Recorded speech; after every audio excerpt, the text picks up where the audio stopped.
Hello and welcome to another episode of Mompreneurs Making Moves. My name is Amariah Murdoch, and if you're a busy business owner who's still working in your business and not on your business because you're stuck in the day to day, then I have the perfect solution for you with my company, Simply Set, where we come beside you with a strategic right-hand partner. And I study everything from the low core tasks to the high value, high intensity tasks and become the pepper potts to your Tony start.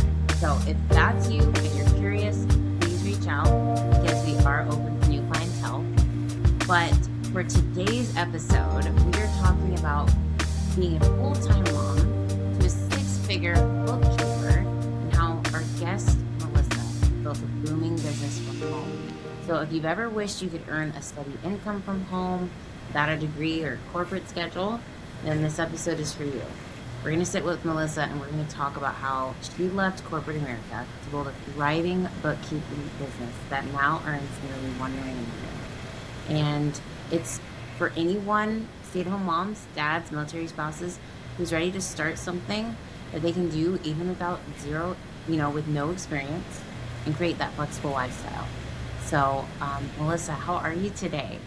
I'm fantastic, and I am so excited to be here with you. Although I have to say, as we were talking before we hit record and before we went live, so jealous of that baby that you get to have. Mine are one is out in the world, and the other one is soon to be leaving the nest off for college. So I Yeah. remember those days all too well. No, I believe it. And I think there's a saying they say the days are long but the years are short, and it's It's that idea, right? Yep, it is that idea. The phrase I heard the other day that absolutely, and I hope I can say it without crying or tearing up, was we have 18 summers with them. And that's kind of a profound, it's a profound thought anyway. Yeah, that really is. Wow. Yeah. Well, I would like to first ask, take us back to 2016. What was the moment that made you decide to leave corporate America and start Busy Bee Advisors? I think the moment started actually when my oldest son was born back in 2001. Not to get too emotional for everybody out there, but that second that boy was placed in my arms at the hospital, I never loved like that. And then when our second son was born in 2008, it was even more of a commitment to figure out how to get as much time with them as possible. And my background is in accounting. It is what I knew. I actually knew in high school that was what I wanted to go into. I had always had an interest in business and accounting. High school led to college, led to you're out in the workforce and you get, a job with a firm. So I got a job with a firm and was able to, while starting a family and having a family, was able to have a career that, that grew and with the career that grew also, did the paycheck, which is wonderful. But what I found was that as I moved up the corporate ladder and my family, we lived through some crazy times. I mean, we've lived through, my husband and I have lived through the, downsizing that happened in 2001 when our first son was born. We then lived through the housing crisis of 2008 when our second son was born. So like our Wow. timing for having babies was really crazy in both areas, and we really always felt like we were in this cycle of living paycheck to paycheck. When our second son was born in 2008, my husband was a project manager for a new home builder. And literally before our eyes, we knew that his job was going away. So we knew that we needed to cut back on our expenses. I mean, we went back to bare bones for everything. And we really tried to approach it as an opportunity rather than feeling like, oh, this is so awful that this has happened to us. And, look at what we're missing out on. We looked at it as an opportunity for him to actually be able to stay home with both of the boys. So I will say that men run a house very differently than women run a house. He was like, it was like clockwork. I was very spoiled. You know, dinner was on the table every night when I got home. Laundry was done. Wow. Boys were very scheduled. He was Wow. super involved in sports and things like that with both of the boys. And, you know, by the time Duncan, our youngest, was 2, he decided he wanted to go back to work. And he didn't really want to go back into new home construction because the market in 2010 was still pretty rough. And that would have looked like, if he stayed in that field, that would have looked like us moving from California, where we have tons of family and tons of support, which I know you understand the importance of that. Like, both of our moms are still within a mile of us, which is amazing. So jobs for him looked like Texas or Tennessee or places that we would have no support. And so we decided, when our youngest was 2, for my husband to go back to school and to become a nurse. And I was, you know, working in corporate America and working my way up. In 2016, so we'll fast forward. In 2016, I was a controller for a manufacturing company. I was making a comfortable 6-figure salary. We still, though, felt California is expensive. Having kids is expensive. We still really felt like we were kind of living that paycheck to paycheck lifestyle. He was a nurse at that point. He was finally getting established in his career, or his calling, if you will. And so it's my 40th birthday, right? And he surprises me a couple months before my birthday with a cruise. So he's going to take me, we're going to go on a cruise for 10 days. Now, I had been at my job for about 5 years at that point, had never taken a sick day, had never taken a vacation day. Like, I really loved my job. Really didn't take time off. In fact, the only time I ever took time off was for something that was going on with my kids. So if they were sick, which we didn't have a lot of sick, like, thankfully, our kids just didn't get a lot of colds. But like school performances or sports that they were involved in, or all of that stuff, which parents out there can understand, there's always something. And it felt like I was begging or groveling to my boss anytime I had to, you know, can I leave an hour early, or can I come in an hour later, or I have a parent-teacher conference.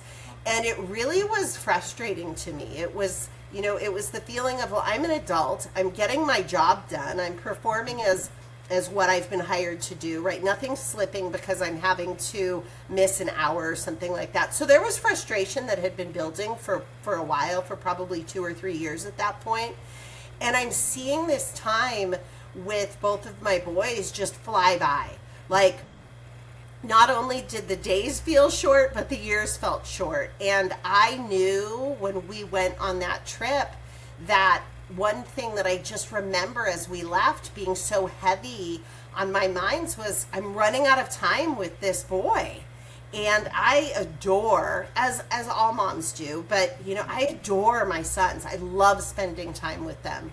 And, you know, here I'm gone 9-10 hours a day at work. I'm barely getting to see them, maybe in the morning for a few minutes in the morning hustle, and then at night when it's homework time or they're getting home from practice or whatever it is. So I, of course, got the okay to get the time off. I had plenty of vacation time, so we're gone for 10 days. Not only are we gone for 10 days, but, you know, when you're on a cruise, you really are gone. Like, it's very hard to, even though I'm sure I had a laptop with me at the time, connecting to the internet, I remember being just very difficult. I couldn't communicate very well with work. So we had been out, you know, in the water for 3 days. On the 4th day of the trip, we land, and we're in Puerto Vallarta at the time. Now, my family had gone there when I was growing up a few times, so it was really, I don't know, it was kind of a sentimental trip, and it was fun to take my husband to places that I had gone to with my grandma who's passed and an uncle who's passed away. Like, there was a lot of really special places I wanted to take him to. So we had this amazing day just going all around Puerto Vallarta, and we had about 2-3 hours before we had to get back on the boat. So we stop at a bar at a hotel that I had gone to growing up. And now I will say this, and this is always funny to me. My husband is not a drinker unless we are on vacation. And if we're on vacation, his drink of choice is pina coladas. And I love pina coladas too. So we're like living our, best life. It's a beautiful day in Mexico. Like, there is not a stress in the world. It was wonderful. And I will say I made this mistake to call the office to check in. So I called my voicemail on my phone at the office, and I've got these ridiculous messages from my boss, starting with him telling me he didn't know where I was and he didn't understand how I just wouldn't show up for work, and lots of confusion. So I call his cell phone, and I just get an earful. And I will say it was probably a little pina colada fueled. But essentially, I listened to him for a good solid 30 seconds, and then I quit my job. And I looked at my husband, and he's listening to me as I'm doing this. And he can, of course, hear the loud voice of the person on the other end of the phone. And he said, okay, and so I left the job. Obviously, I quit there in Mexico. We get home. I had this amazing 2 months of time with my boys for that summer. And we, I dropped the boys off for their first day at school, and I'm like, I need to figure out, I've had 2 months with no income. It's been great, but that's a little bit of stress for a family. So I have to figure out what's my next chapter. And I kept running into this internal struggle of knowing that I could, put my resume out there. I could get in touch with a few headhunters that I knew that I would be able to get hired pretty quickly. But what kept coming back to me was that it was just going to be more of the same. It was going to be more long hours. It was going to be more, high demands. It was going to be more high stress. It was going to be more stress based upon somebody else's situation and what was going on. Same movie, different characters, right? And so I thought, okay, I'm going to go for a run, and I'm going to figure out what my next chapter looks like. So I head out for a run. I'm about 3 miles from the house, and I'll just say, as the story goes, my foot hit an uneven part of the sidewalk. Now, ironically, I'm running on the sidewalk because I didn't want to get hit by a car. My foot hit an uneven part of the sidewalk, and I face planted. Oh. And that face plant led to a broken jaw. Oh. I shattered just about every tooth in my mouth except for my top and bottom 4.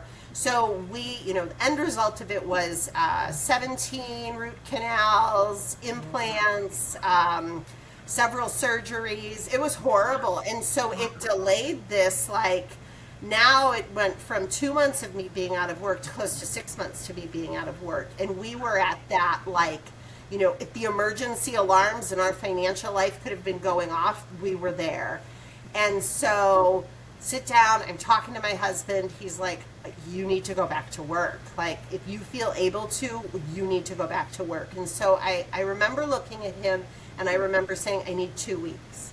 And I need 2 weeks to just kind of give something a try that had been going around in the back of my mind. So I had this idea for wanting to start a bookkeeping firm and wanting to be able to be of service to small businesses. I didn't have a specific industry that was in mind. I didn't really have a plan beyond that. I knew, because of my education and my background, I knew that I would be able to do the work, but I had no idea how I would get clients. I really had no business plan, so to speak.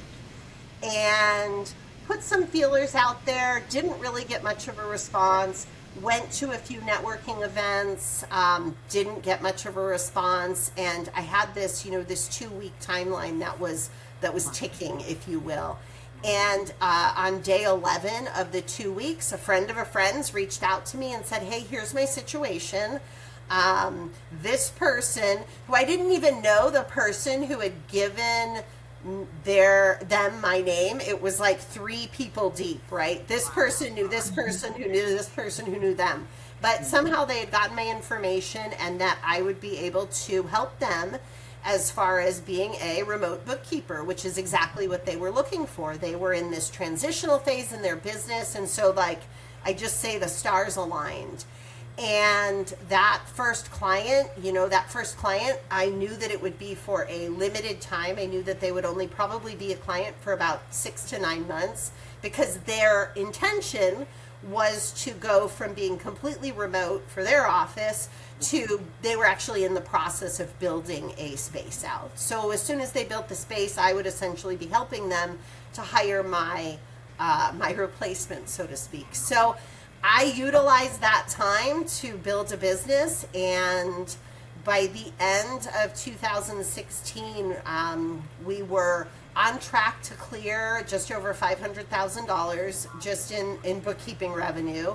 Wow. And we're truly figuring out like processes as we went. So I had hired a few people. My first person that I hired was an administrative assistant who became like the rock that held everything together. And then we slowly started to add bookkeepers. What I found that was interesting was initially, you're looking to hire people and you think, well, I want people that have experience. Well, when I would hire people that had experience, I found that it would be a very mixed bag of how they would interact with clients, how they would do the work itself. And so I started to gravitate more towards people who had no experience, people who were somebody that I could sit and maybe this is a terrible way to hire, but it worked well for me. People who I could sit and have a cup of coffee with, and who I felt like I really like this person as a person. Yeah. And I found that I was incredibly drawn to, moms who were looking for part-time work, or same kind of situation with dads who were looking for part-time work. And so we had a lot of part-timers that were filling in. Our whole bookkeeping staff was remote, with the exception of, I think we had two core bookkeepers, and we had, by the end of 2017, we had moved into a commercial space. And in 2018, my oldest graduated from high school. My husband decided to start to have conversations with me about that nursing wasn't, this brand new career, right, where we're paying student loans on, that he really wasn't finding it to be what he thought it would be. And so he didn't have the flexibility now. And I'm looking at this business that I have that's rapidly growing. And so I, just before New Year's Eve of 2018, I said, well, I think you should quit your job. I think you should go back to school and finish out, your business degree, maybe take some classes, get certified as far as taxes go, and I think you should run this business with me. And I really didn't expect him to say yes, but he did. And I will tell you, it has been the most awesome thing in the world for us, for our family ever since. Wow. But what was interesting, if anybody's listening to that timeline, is 2019 was when our world went crazy. So 2019 was when the pandemic happened. He would have been on the front line of all of this. And so I get goosebumps at the fact that what that would have done for us, done to us as a family, how difficult that would have been. I mean, I really thought I was just being selfish because I wanted to go out for New Year's Eve, which we were never able to do. So he came to work with me. Very, very, very careful on those word choices. It's with me. So he runs the tax side of our business. I run the bookkeeping side of our business, and we've continued to have growth ever since then. That oldest boy of ours decided once he graduated from high school to go into the military. So he went into the Marine Corps. Wow. And I started to get calls from him of like, hey, this buddy's wife needs a job, or, a female service member, her husband is looking for a part-time job. Because, first of all, I know it's a big, crazy surprise. Our military members are not paid very well. They work ridiculous hours. And so what that leaves a spouse with, and they're usually stationed in locations where there's like no jobs. There's no jobs. There's not a Starbucks in a lot of these. I mean, not that all of us want to work at Starbucks, but at least Starbucks could be like Yeah. I don't know, an okay place to work. Like your best choice is you can get a job as, a bagger at the local, Family Dollar Center or Piggly Wiggly. I remember the first time I heard that name and I was like, what are you talking about? So you have these people that have a desire to work and a need to work, and they just don't really know what to do. And so I looked at the program that I had put together for training bookkeepers internally, and I thought, well, I could add just a little bit to it to make it a course that I could just give to people if they approached me. And I had one of my previous employees reach out, and she said, I'm starting my own bookkeeping business. And I'm like, I'm so excited for you. It's the best business in the world that you can be in. And she said, well, I really need help in training staff. I want to hire 2 bookkeepers. I have no idea where to start with training them. Is there a training program that you could put together for me? And I said, I kind of have this thing put together. Let me run it past you. Not going to charge you. She insisted on me charging her, so I think I charged her like $25 to give her this program. She was able to get her bookkeeper started, and it was like 5 stars across the board. Everybody was happy. And it really left this kind of nagging feeling in my mind of how can I... It wasn't a thought about how can I make lots of money. It was a thought about how can I impact the lives of more people. How can I show those moms out there that they have a choice? Because one of the worst things in the world, and I had terrible postpartum depression with my first son, is that feeling of you feel torn in 100 different directions. You feel like you're not doing a good job on any level, and to boot, you've got no freaking money. Like, that just sucks across the board, right? Yeah. And then you talk to somebody and they say, well, you seem depressed. Well, yeah, yes. But going on pills is not the solution. It's finding a purpose for yourself. And if you can find that purpose and you can do it to work around your kids or to work around your life. I mean, I talked to somebody the other day and she said, I don't have any kids, but I want to find something that I can work around my dogs. And I went, okay, I get that. Like, that's her focus. Or, to work around your hobbies. I don't feel that work should be the main focus of our lives. Yeah. And so we launched the 1 Hour Bookkeeper back in August of 2024. By August of 2025, so a year later, we had just over 3,500 students that had gone through the course.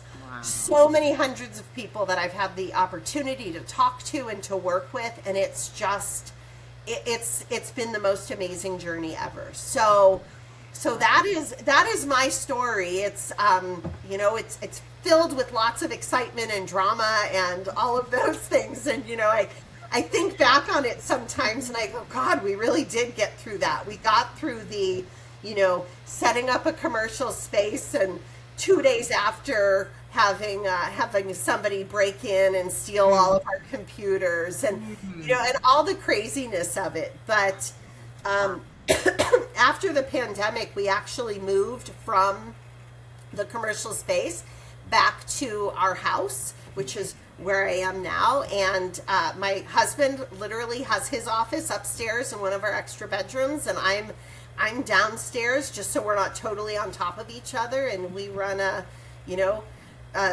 7-figure business out of our homes. And I love knowing that I can teach and show anybody the path to be able to create the same opportunities for themselves. No, I love that. And the number one thing that our listeners, from the feedback I've gotten from them, they're moms or they're founders, women founders, or they're obviously moms thinking about being in business, or they're already in business at different stages. And Sure. the number one thing though that kept coming up is, how can I make money from home as a mom?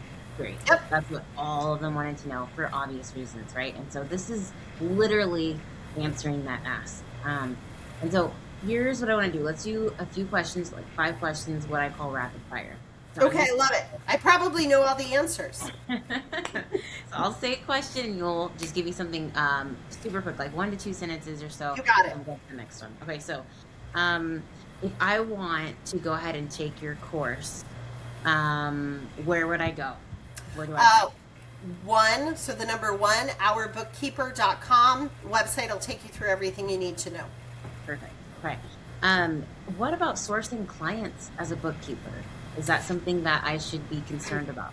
So, absolutely, it's something you should be concerned about, right? And I think that anybody who's looking at doing anything, no matter what the business is, where are you going to find clients is huge. I'm not answering this quickly, but I was very mindful of that because I was very mindful when I started on my own that we were at that urgent phase. I didn't have, I didn't want to get a business loan. I didn't have credit cards with huge, credit limits that I could essentially pay for our lives for the next few months on. It was, I needed to make money and I needed to make money quickly. So our curriculum is structured to where you are learning the skills, or maybe if you have some experience, you're learning the skills from a different viewpoint. Yeah. And at the same time, you're building your client base. So we really do those two things in tandem. Yeah. Okay. If I'm a mom but I'm not organized, okay, I'm not admin, I'm more visionary and creative, is being a bookkeeper a good option for me?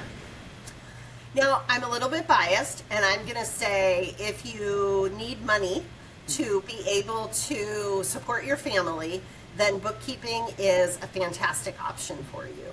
There are different people that gravitate towards it for different reasons. I absolutely love bookkeeping. I would eat, sleep, and breathe bookkeeping. I think the whole puzzle of it is so much fun and so interesting. However, I have other bookkeepers that it's an ends to a means. She would much rather do bookkeeping work and have the effect on clients and their businesses, or men. There are men that become bookkeepers as well. Yeah. They would rather have that impact on a small business and be able to actually be of support to a small business than go and get a job at some company where they probably would not love that job either.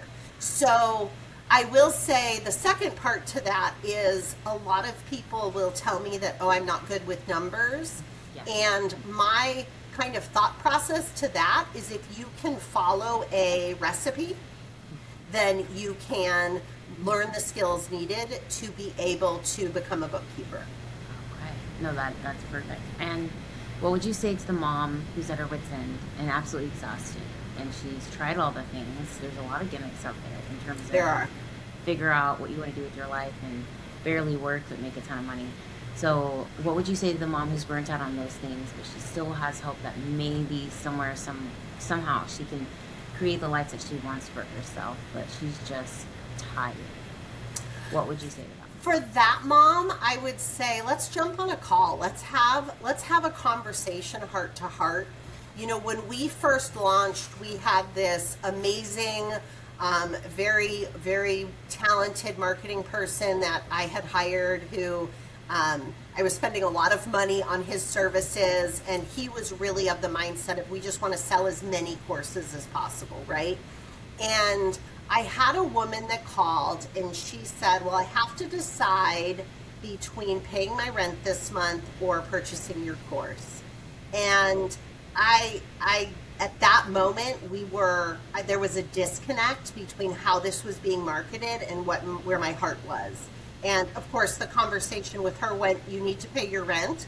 I'm happy to give you some free advice to kind of point you in the right direction. Rather than this being a 3-month process, let's look at this as a 12-month process where you kind of start to prepare yourself in your free time for what it would take to start your own business. Yeah. And then when you truly are in a position that you're ready to make the commitment and do what it takes to start a business, that your head is in the right space. So for that mom that feels like she is at, or that dad that feels like he is at his wit's end, that deserves a conversation. And I would be absolutely honored to have that conversation. Yeah, no, I appreciate that. And as far as you yourself as a mompreneur avoiding burnout, because you're balancing motherhood and being a wife and being the person who I'm sure organizes a ton of things. And then, there's always the joke that if you're the mom, you're also the nurse, the counselor, the therapist, and all this other stuff. And Right? so, how do you personally, what is one tip or takeaway that you have for moms listening to explain how stay out of the burnout zone? I think, the biggest tip, and it's one of the things that we actually teach, and we have some mini classes on it, but it's really all about time management. And I know that it feels like you just want to roll your eyes at me when I say that, but I am such a believer in time blocking and time management. So I actually run two companies. I still am very much a part of the day-to-day activities of Busy Bee Advisors, so our accounting firm. And then I'm also a part of, the 1 Hour Bookkeeper and creating new curriculum and coaching students. So it's like I feel like sometimes I'm living two lives. And I have a husband that I really, really, really am crazy about, and two kids that I want to spend as much time with as possible. So it is a lot to balance, and the balance of it is the time blocking on the calendar. And I really do start with when we go through the exercise, I start with let's talk about what's important to you. So maybe it's important to you to always, always, always be able to be there for pickup and drop off. Or maybe it's important to you to always be able to be there for pickup, drop off, and baseball practice 5 days a week, or whatever it is.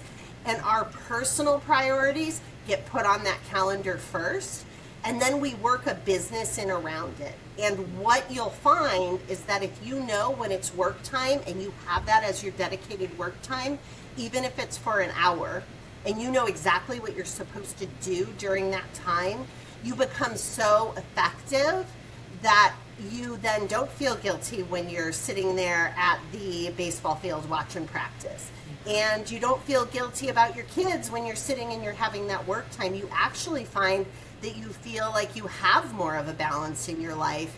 And when you take that time off, maybe once a week or once a month, to have some you time, that you really get to enjoy it. And I think all around it creates more of a well-balanced person. Yeah, no, for sure. And what would you say to the parent who's like ready to take a leap and say, okay, I want to change things and I'm ready, but I'm scared? I think fear and frustration are some beautiful, beautiful emotions. I think fear is us being honest the with the voices that are inside of our heads, or the things that we've tried in the past where they haven't worked. And what I say to that fear is all of those mistakes and all of those things that your voice in your head that's just trying to protect you, all of those things have led up to where you are at this moment. And let's have a conversation so that you can determine if this is the right fit for you. Yeah, no, absolutely. Well, I am extremely encouraged by your story, and I know there's going to be a lot of moms who are ready to reach out and just say, hey, let's talk. I will have all of your links below the episode. So for those of you listening, make sure to follow us if you haven't already on Instagram and Facebook, Mompreneurs Making Moves, and then right below this episode, you will find links to reach out to Melissa and connect, and I absolutely cannot encourage you enough to just go ahead and reach out. Conversations, relationships, those are the things that usually help us into our next breakthroughs. And when we're looking for change and we're looking to progress, it's probably a relationship we haven't tapped into yet. And so, thank you, Melissa, for being on our show and sharing your story. You're so welcome. So inspiring. Yeah, we've got actually, I don't mean to interrupt you, but I also have a gift for your listeners. We've got a 3-step guide. It's an easy download. It's an easy read, but it's a 3-step guide to creating a work-life balance. So really to help you to dial into not only figuring out what you want, but also to looking at what the dollar signs attached to what that want is, and then presenting bookkeeping as possibly a solution. And you know what, maybe it's not a solution. And there are so many resources since I started this 1 hour bookkeeper course, so many resources, so many amazing people that I've met, that even if bookkeeping isn't where your heart feels like you're pulled to, use me as a resource, use my team as a resource to be able to kind of help you, to point you in the direction of what that next phase for your life is, so you can lead a life of, purpose and intention, which is what we all deserve. Yeah, no, absolutely. Absolutely love that. And if you found encouragement or inspiration or something that helped you to feel seen or heard, please comment. And, we'll engage, we'll reach out to you, we'll connect. It's really about connection, guys. It's about making sure that we are helping each other. We understand the power of being able to help. And I think that's one of the things too, Melissa, that you said, which is you're there for the impact, right? You're there Yep. because you're really trying to grow and help others grow with you, take them with you, right? And that's why I truly believe that's a part of your success. And when I started 2026, it was one of the lowest points in my life. And I just decided to turn outward. And I was like, I'm just going to give as much value as I can. And that has proven to be literally the best thing I could ever do in my life. And it's just getting started. And so I do encourage others listening as well, if you're in a rough spot, and if you're discouraged, if you're tired, if you feel like you're without hope, just know that it's possible to come out on the other side. And it's a process, and it's beautiful, and it's okay. It doesn't mean that you're failing. It just means that it's time to pivot. It's time for a new season. That new season could be the very thing that helps you as you walk into your purpose and as you make a difference in the world and in other people's lives, which really is priceless. So be encouraged today as you listen and tune into the episode. Like I said, comment, let us know how you're feeling, thinking, what stood out to you. And like I said, again, Melissa's offer and her links will be below to connect with her. Highly encourage you to do that. And share this with your mompreneur friends. Give us a like, subscribe, comment, and we will see you next time on Mompreneurs Making Moves. Thank you so much again, Melissa. Thank you.